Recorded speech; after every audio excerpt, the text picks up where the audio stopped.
Hello everyone, welcome to Commerce Positivity. This is Shifali here, and today we are going to discuss about meaning, definition and characteristics of business. तो चलिए start करते हैं आज का video. Business की meaning को हम समझते हैं। सबसे पहले बिजनेस क्या होता है? अगर हम इसको हिंदी में बोले तो बिजनेस मीन्स व्यापार, उद्योग, जिसमें हम बहुत सारी एक्टिविटीज़ को इंक्लूड करते हैं। अब वो क्या क्या है उसको हम अच्छे से एक्सप्लेन करेंगे। सो business is a wide term. It includes all occupations in which people are busy in earning income either by production or purchase and sale or exchange of goods and services to satisfy the needs of other people with the main objective of earning profit. जहाँ पर उनका main objective क्या होता है? Profit earn करना। तो business एक wide term क्यों है? क्योंकि इसमें हर वो ऑक्यूपेशन इंक्लूड होता है जहाँ पर पीपल जो होते हैं वो किस में बिजी होते हैं? इनकम अर्न करने में। और वो कैसे इनकम अर्न करते हैं? प्रोडक्शन करके और फिर उनको मार्केट में सेल करते हैं, जिसके थ्रू वो क्या करते हैं? प्रॉफिट अर्न करते हैं, जिसमें वो प्रोडक्ट को अपने सेल करते हैं और उसके बदले में जो कस्टमर है उन्हें वो प्राइसेस देते हैं, मनी देते हैं। सो it is basically a reciprocation, exchange of goods and services. और ये क्या करते हैं? जो कस्टमर है उनकी नीड्स और उनकी डिमांड्स को सेटिस्फाई करते हैं, जहाँ पे इनका मेन ऑब्जेक्टिव होता है प्रॉफिट अर्न करना। सो बेसिकली बिजनेस जो है उनका, वहाँ पर जो बिजनेसमैन है वो जो मेन उसका फोकस होता है वो प्रॉफिट अर्न करने पर होता है। इसमें वो क्या क्या इंक्लूड करता है? वो सबसे पहले प्रोडक्शन करता है और वो जिस एरिया या जिस सोसाइटी में है वहाँ पे सर्च करता है कि किस तरीके से कस्टमर की नीड्स को सेटिस्फाई किया जा सके और ज़्यादा से ज़्यादा प्रॉफिट अर्न किया जा सके। सो ये था बहुत ही सिंपल लैंग्वेज में मैंने जो एक्सप्लेन बिजनेस का मीनिंग है। ओके, सो आई होप आपको समझ में आ गया होगा। अगर आपको थोड़ा क्लैरिटी कम हो तो आप कमेंट बॉक्स में मेंशन कीजिएगा कि मैं कैसा समझा रही हूँ। अब हम बात करते हैं डेफिनेशन की। जो एक एप्रोप्रिएट डेफिनेशन होगी वो क्या है वो हम देख लेते हैं, जिसे दिया है ल्यूइस एच हनी ने। ये कहते हैं business is a human activity directed towards producing और acquiring wealth through buying and selling goods. So ये क्या कहते हैं कि बिजनेस एक ह्यूमन एक्टिविटी। ऑब्वियसली बिजनेस एक ह्यूमन एक्टिविटी है, ये कोई एनिमल तो नहीं कर सकता या रोबोट्स के थ्रू नहीं हो सकता। बिजनेस कौन करता है? ह्यूमन के थ्रू होता है। So directed towards producing acquiring wealth, जहाँ पर इनका मेन जो मोटिव होता है, फोकस होता है, वो किस पर होता है? एक्वायर करना वेल्थ को, प्रॉफिट को अर्न करना। ठीक है, किसके through? Buying and selling goods, जहाँ पर वो अपने गुड्स को सेल करते हैं, अपनी सर्विसेज को सेल करते हैं, जिसके थ्रू वो प्रॉफिट अर्न करते हैं। सो ये होता है बिजनेस, जहाँ पर सेलर अपने गुड्स को, अपनी सर्विसेज को सेल करके प्रॉफिट अर्न करता है और वहाँ पर वो ये चीज़ का भी ध्यान रखता है कि कस्टमर की नीड्स को भी सेटिस्फाई कर सके, जिसके थ्रू उसके प्रॉफिट में ग्रोथ हो, उसकी अर्निंग में ग्रोथ हो। ओके, तो यहाँ पर इस बात का भी ध्यान रखना है। नेक्स्ट डेफिनेशन दी है पीटरसन एंड प्लूमैन ने। ये क्या कहते हैं?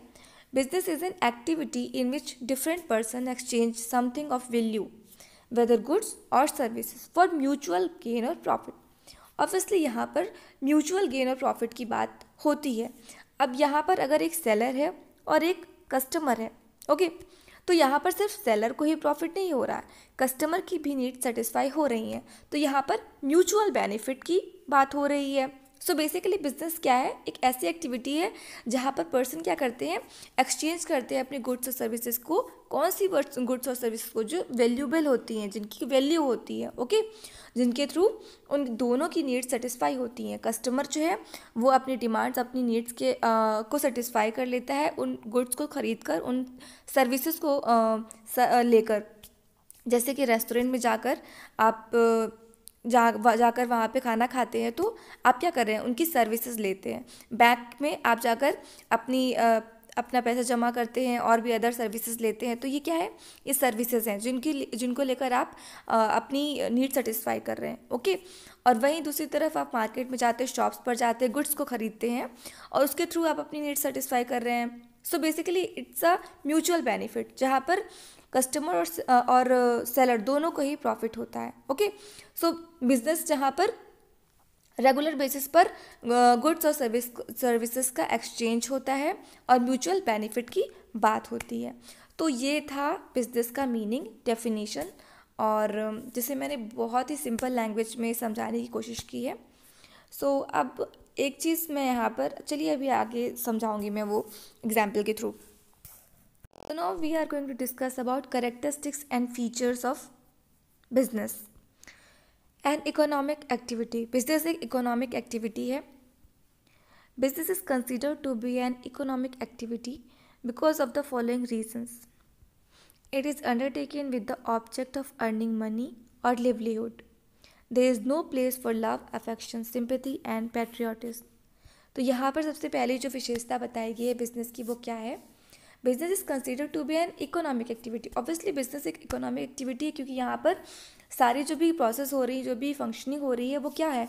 मनी, गुड्स, सर्विसेज, सेलिंग, इन सबको इंक्लूड किया गया है और ये सारी हमारी इकोनॉमी में आती हैं। सो यहाँ पर जो मेन ऑब्जेक्टिव होता है वो क्या होता है? मनी अर्न करना, और दूसरा अपनी जीविकोपार्जन के लिए। अगर आप जीना चाहते हैं, अपनी लाइफ को हर फैसिलिटी देना चाहते हैं, तो उसके लिए आपको मनी अर्न करना ज़रूरी है। और मनी आप कैसे अर्न करेंगे? बिजनेस के थ्रू। सो यहाँ पर ये मेन ऑब्जेक्टिव होता है। It involves sale, exchange, purchase of goods and services for mutual profit through the satisfaction of human wants. यहाँ पर हम क्या इंक्लूड करते हैं? इसमें हम sale, exchange, purchase of goods और सर्विसेज को इंक्लूड करते हैं, जहाँ पर दोनों का म्यूचुअल प्रॉफिट होता है। दोनों में सेलर और कस्टमर की बात हो रही है, जहाँ पर उनके ह्यूमन की वांट्स को सेटिस्फाई किया जाता है। अगर एक सेलर अपने प्रोडक्ट सेल कर रहा है तो वहाँ पर वो उसका मेन जो फोकस होता है वो इस पर होता है कि वो ज़्यादा से ज़्यादा कस्टमर्स को अपनी तरफ अट्रैक्ट कर सके। उसके लिए क्या करना है? सेलर को मेन फोकस करना है कि वो कैसे कस्टमर की नीड्स को सेटिस्फाई कर सके। जितना ज़्यादा वो कस्टमर की नीड्स को समझेगा, उनकी डिमांड्स को समझेगा और उसी हिसाब से प्रोडक्ट बनाएगा, उतना ज़्यादा उसको प्रॉफिट होगा। So business is an economic activity. Business requires use of scarce economic resources like land, labor, capital and machinery. These are very important sources, factors in business. जहाँ पर आप अगर बिजनेस करते हैं तो आप किसी भी जगह पर खड़े होकर बिजनेस नहीं कर सकते। उसके लिए आपको प्रॉपर लैंड, लेबर और कैपिटल और मशीनरी होनी ज़रूरी है, तभी आप रेगुलर बेसिस पर बिजनेस कर सकते हैं। सो फर्स्ट कैरेक्टरिस्टिक क्या थी कि बिजनेस क्या है? एक इकोनॉमिक एक्टिविटी है। ओके। सेकेंड है प्रोडक्शन और procurement of goods and services. तो बिजनेस में क्या होता है कि गुड्स और सर्विसेज का प्रोडक्शन किया जाता है। भाई बिजनेस आप करने जा रहे हो, अगर आप बिजनेस में बिजनेस करोगे तो आप वहाँ पर किस चीज़ का करोगे? ऑब्वियसली आपके पास कोई गुड्स हैं, उन्हें सेल करोगे या फिर किसी प्रकार की सर्विस दोगे, है ना। तो यहाँ पर बिजनेस क्या है? सेकेंड कैरेक्टरिस्टिक क्या है कि बिजनेस जो है वहाँ पर प्रोडक्शन होता है गुड्स और सर्विसेज का। अब उस बिजनेस में आप बहुत तरीके के गुड्स को मैन्युफैक्चर कर सकते हो।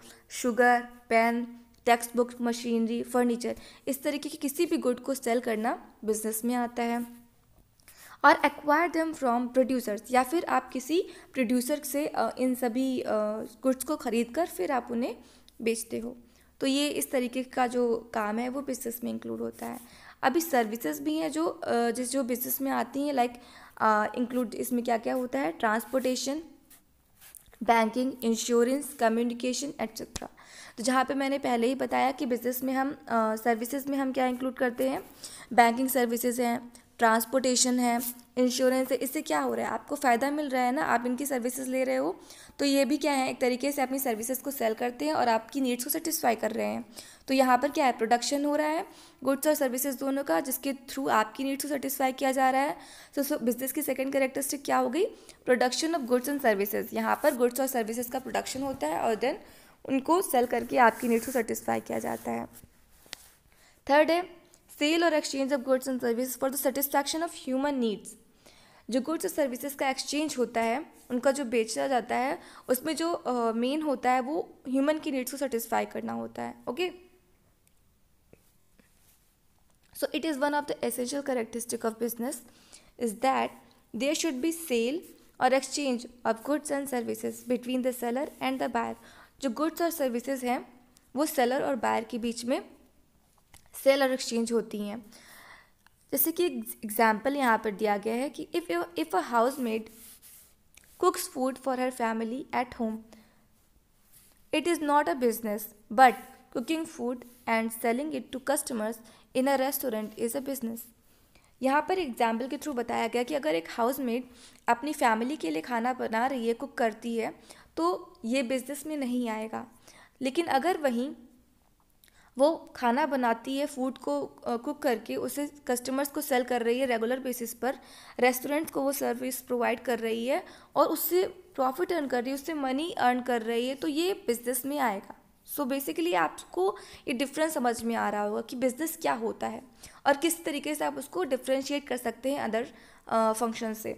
हर एक चीज़ को आप बिज़नेस में इंक्लूड नहीं कर सकते. मान लीजिए आपने साइकिल थी और उससे आपने किसी को दिया, किसी फ्रेंड को, या बेच दिया, तो आपको उससे पैसे मिले, लेकिन ये यहाँ पर बिज़नेस नहीं है. क्यों? क्योंकि आप इसे रेगुलर बेसिस पर नहीं कर रहे हैं.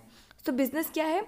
जहाँ पर आप रेगुलर बेसिस पर अपने गुड्स और सर्विसेज को सेल करते हैं, कंज्यूमर की नीड को सेटिस्फाई करते हैं और उसके थ्रू आपको मनी अर्न करते हैं, तो वो यहाँ पर बिजनेस कहलाएगा. ओके, तो थर्ड जो इसकी कैरेक्टरिस्टिक की थी वो क्या थी? सेल और exchange of goods and services for the satisfaction of human needs. Okay, अब आगे हम देखते हैं क्या कह रहे हैं. जो फोर्थ जो कैरेक्टरिस्टिक है बिजनेस की वो क्या है? It deals with goods and services on a regular basis, जिसकी अभी हमने बात की कि बिज़नेस जो है वो रेगुलर बेसिस पर होता है. ये नहीं कि आपने एक बार कोई काम किया, उससे आपको मनी अर्न कर ली और फिर उसके बाद आपने वो काम नहीं किया, वो बिज़नेस में नहीं आएगा. बिज़नेस का मतलब क्या है कि आप रेगुलर बेसिस पर गुड्स को और सर्विसेज को सेल कर रहे हैं और उसके थ्रू आप मनी अर्न कर रहे हैं. ठीक है, तो उसको हम बिज़नेस में इंक्लूड करेंगे. Business involves dealing in goods और सर्विसेज ऑन अ रेगुलर और daily basis. One single transaction और सेल और परचेज डजंट कॉन्स्टिट्यूट बिजनेस. जैसा कि हमने अभी डिस्कस किया कि एक बार के ट्रांजैक्शन को आप बिजनेस में इंक्लूड नहीं कर सकते. तो इसकी एक और कैरेक्टरिस्टिक आपको क्या पता चली कि जो बिजनेस है वहाँ पर जो गुड्स सर्विस की जो डीलिंग होती है वो रेगुलर बेसिस पर होती है. ओके, अब यहाँ पर भी हम एक एग्जाम्पल के थ्रू समझाते हैं.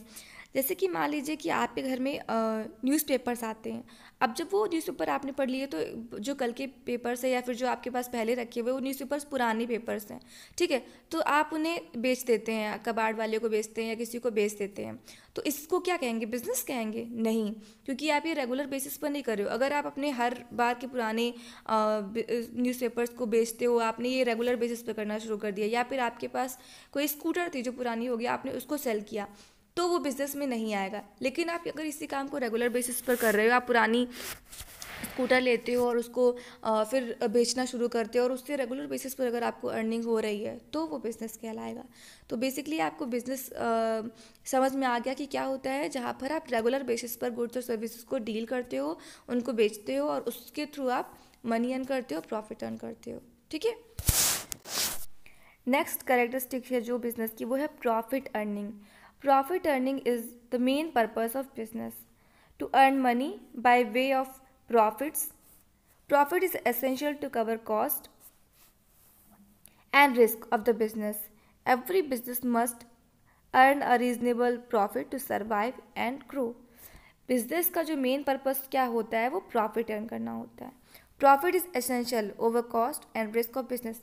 प्रॉफिट इसलिए ज़रूरी है क्योंकि अगर भाई बिज़नेस क्यों करता है कोई? बिज़नेस करने का मेन पर्पस उसका प्रॉफिट अर्न करना होता है. प्रॉफिट के थ्रू वो रिस्क को कवर कर सकता है और जो बिज़नेस में उसके जो खर्ची कॉस्ट लग रहे हैं उसको भी वो उसके थ्रू कवर करता है. ठीक है, और अपनी जो लिवलीहुड है, जो अपनी लाइफ है, उसको भी वो अच्छी तरीके से जी पाता है क्योंकि उसके थ्रू वो अपनी नीड्स को सेटिस्फाई करता है. So every business must earn a reasonable profit to survive and grow. अगर उसे बिज़नेस में ग्रो करना है, सर्वाइव करना है और अच्छे से अपना बिज़नेस चलाना है तो उसके लिए बिज़नेस में प्रॉफिट अर्न करना सबसे ज़रूरी है. सो बिज़नेस का मेन पर्पस क्या है? प्रॉफिट अर्न करना. ओके, नेक्स्ट है एलिमेंट ऑफ रिस्क. बिजनेस में है जो रिस्क का जो फैक्टर है वो होता है. There is always some risk involve in business because the future is uncertain. हमें नहीं पता फ्यूचर में क्या होने वाला है. ठीक है, ये पहले से डिसाइडेड नहीं है या आपको पता नहीं होता है. Has practically no control over several factors affecting profits. ऐसे बहुत से फैक्टर्स हैं जिन पर आपका कोई कंट्रोल नहीं है और जो प्रॉफिट को अफेक्ट करते हैं. ठीक है, अब कौन से वो फैक्टर्स हैं जो प्रॉफिट को अफेक्ट करते हैं या फिर जो जिस पर आपका कोई कंट्रोल नहीं है, वो बहुत से फैक्टर्स हो सकते हैं, जैसे कंज्यूमर के टेस्ट और फैशन में चेंजेस आ जाते हैं, या किसी तरीके की स्ट्रेस और लॉकआउट हो जाता है, या फिर आपने देखा अभी जो प्रेजेंटली चल रहा है पैंडेमिक आ गई थी कोरोना जैसी, तो उससे बहुत सारे बिजनेस क्या हो गए, बंद हो गए, है ना। क्यों? इन सब चीज़ों पर आपका कंट्रोल नहीं है। तो इसलिए कहते हैं कि जो रिस्क का फैक्टर है वो बिजनेस में इंक्लूड होता है, और आप इसको कम कर सकते हैं, लेकिन आप इनसे बच नहीं सकते। जैसे कि एकदम से किसी फैक्ट्री में आप सुनते हैं आग लग गई, किसी तरीके का एक्सीडेंट हो गया, कोई चोरी हो गई, तो ये सब एलिमेंट्स है जो रिस्क में आते हैं। But no business can altogether eliminate risk, but can minimize it through insurance. आप इंश्योरेंस के थ्रू अपने बिजनेस के रिस्क को कम कर सकते हैं, और आप एक तरीके से मार्केट में रिसर्च करके और मार्केट में किस तरीके की कंडीशंस चल रही हैं उनको आप देखकर आइडिया लगा सकते हैं कि आपको किस तरीके की डिसीजंस लेने से बचना है। तब आप अपने जो बिज़नेस में जो रिस्क का फैक्टर है वो कम कर सकते हैं, ठीक है। बट कुछ चीज़ें हैं जिन पर आपका कंट्रोल नहीं है, तो आप ये मानकर बिज़नेस को स्टार्ट करें कि इसमें रिस्क का फैक्टर भी इन्वॉल्व होता है, ठीक है। तो ये सारी कैरेक्टरिस्टिक्स थी बिज़नेस की। एक बार हम इन्हें शॉर्ट में रिवाइज कर लेते हैं। बिजनेस एक इकोनॉमिक एक्टिविटी है जहाँ पर सभी जो मेन फंक्शंस है, लाइक मनी से रिलेटेड, सेलिंग से, एक्सचेंज से रिलेटेड गुड्स और सर्विसेज, वो सभी इसमें आते हैं, तो इसलिए एक इकोनॉमिक एक्टिविटी है। ओके। सेकेंड, प्रोडक्शन और procurement of goods and services. Next, sale और exchange of goods and services for the satisfaction of human needs. Dealing in goods and services on a regular basis. आपको regular basis पर goods services को deal करना है, उनको cell करना है, तभी आप बिजनेस को डिफाइन कर सकते हैं सही तरीके से। Profit earning and element of risk, ये करेक्टरिस्टिक्स थी बिजनेस की। तो ये शॉर्ट में मैंने आपको समझाया, इसके आगे हम डिस्कस करेंगे और भी इसके पार्ट्स। तो आज के लिए बस इतना ही। आई होप आपको वीडियो अच्छा लगा हो। अगर आपको वीडियो अच्छा लगा हो तो वीडियो को लाइक करें और चैनल को सब्सक्राइब ज़रूर कर लें। Okay, so thanks for watching this video.